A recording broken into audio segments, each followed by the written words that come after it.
What, you know what? Just to be safe. Thing you did ended up saving your butt later?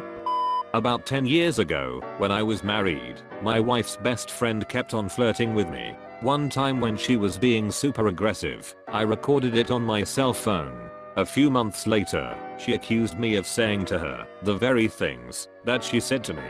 One listen from my wife to my phone completely exonerated me and shut her down completely. She was trying to ruin my marriage because hers was crappy. Flipped over my shoe and shook it, cause I had found a spider in it the night before, just to make sure. There was another spider in there. Australia, yes. Saving a receipt for a campus parking ticket I paid for during my freshman year of college. They do this thing where they double the ticket amount after a month of not paying. I paid it the week I got it, stuffed the receipt in my bag, and forgot about it. Apparently, whoever was in charge of clearing me didn't, and I was told I had an unpaid, doubled parking ticket on my account after like 3 months when I tried to settle up tuition for the semester. Disputed that and wore a smug ass look on my face as I directly reached in my bag and pulled the receipt out to show them.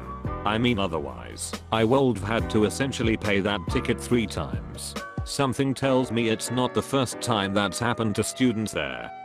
I was offered a job in Europe where I was promised a bonus that was X% of my salary, paid twice a year. When the offer was sent, there was no mention of the bonus, and when I questioned why, I was told, "Don't worry, it's in this email with my official company signature." I put that one into the saved folder, just to be safe. Fast forward to moving. On the first payout period I was told I needed to be with the company for 90 days first before a bonus would be paid. Okay, I was annoyed, but I guess that makes sense. On the second bonus payment, they mentioned that the company hadn't had a great year and nobody would be getting bonuses. More annoyed, but if the company isn't doing great, what are you going to do? I should add this was in 2008.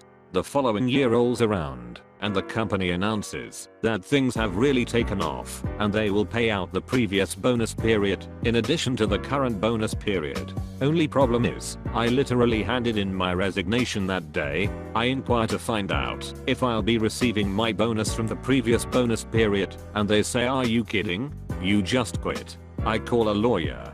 I dig up the email from the start of this post, hand that over, and the lawyer says it's a slam dunk case. She goes after both bonus payments from the first year and both bonus payments from the current year, even though one of them hasn't happened yet. Company HQ calls me and tries to get me to drop it, and I refer them to my lawyer. A week later, at my new job, the lawyer informs me that they've paid all 4 bonus payments, and she also went after her own fees, so it cost me nothing. Glad I saved that email. Cover your ass, and do not let others push you around. I've written about this before, but here goes. 4 students of mine won the first prize for a project they did, and we all got a free trip to London. We had spent the day sightseeing and were exhausted, so we got an ice cream and sat on a bench in a park to relax. A couple of minutes later I notice this couple walk by slowly, staring at us. My spidey senses go mental. I do not like these people for some reason. She walks by and sits on the bench next to ours, and he sits on the bench across from hers. They aren't talking, just looking at each other, and that is when I notice her reaching into her pockets. I jump up, grab my students and run out of the park. My poor students are confused AF and wondering WTF is wrong with me, when all of a sudden we hear screaming. Turns out she stabbed a couple walking through the park, trying to rob them. It scares the ever-loving duck out of me knowing, had I not gotten my students out of there, we would have been stabbed and robbed. Edit. For all those trying to turn this into a racial shit show, everyone involved in this incident was white. I booked a vacation for my wife's birthday in Cabo San Lucas months in advance. For some reason as I was booking it, I decided to get the trip insurance. I had never done that before, but time this, I thought I'd better do it. Our trip was to be in October. I booked it in June. The beginning of September a hurricane struck Cabo and did a lot of damage. I contacted the resort and they said they were not very badly affected. I left the reservation booked. The day before we were to fly to Cabo, I checked the flights and everything was good to go. We got to the airport, and as we were checking, the woman checking in said, "Oh, there's a problem with your connecting flight." Yeah, the problem was the connecting flight had been cancelled over a month ago. Yeah, Expedia neglected to tell us that little bit of info. I was able to recoup all of the money we spent because of the insurance. Was remodeling my house, took out a loan, and had to get the house appraised to get the loan. Found that my house was worth 100k more than I had it insured for. Raised my limits on the home insurance to 50k more than the appraised value in anticipation of completing renovations. 2 weeks later, house burned to the ground due to a faulty bathroom fan that I did not touch. City, insurance company and loan company all sent separate investigators due to how shady it looked. A tropical storm was blowing through my city a few months ago, and we were projected to get some wind gusts and significant rain. Because our parking lot isn't large enough for all staff and our clients, a lot of us have to park on the street, which is lined with large old trees. As I rolled up on the morning we were due to get the storm, I parked in my usual spot down the block. Before I shut the car off, though, I noticed that this particular spot was located directly across the street from one of the largest trees on the block.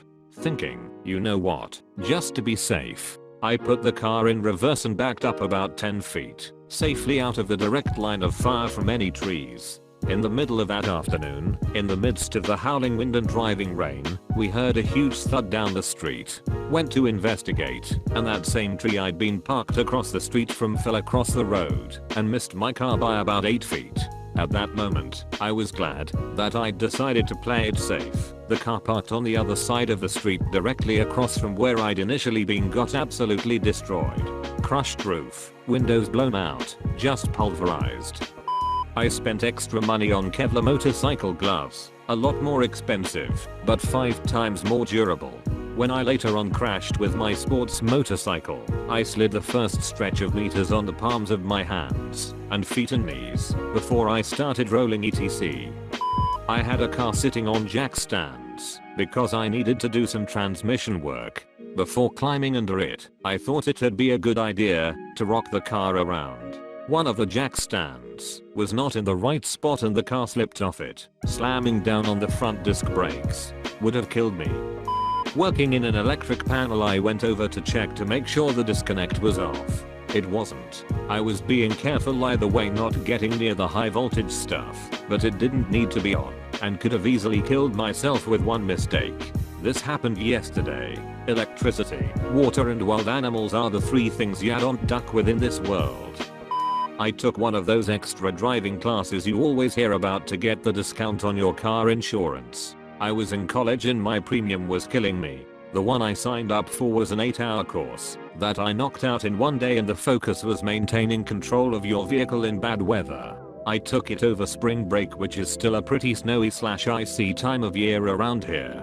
The big test at the end to determine if you got the certificate was to pass the moose test, though some places call it the elk test or the deer test. Either way, to pass the course you had to successfully swerve around some cones on an icy road and regain control of the car on the other side of the cones.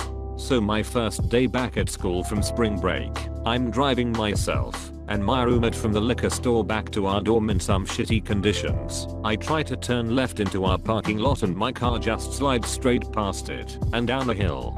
I try to turn the wheel right to get into a different parking lot and get closer, but not quite where I need it to be.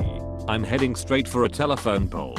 My roommate is panicking, but I looked at it and I realized this is just the moose test. I managed to swerve around the pole, narrowly missing a wall of parked cars next to it, and regained control on the other side, finally bringing my car to a stop in an empty section of the parking lot. Then we walked back to the dorm and drank our faces off. So the moral of the story is, those extra driving classes you might take for the insurance discount may just save your life.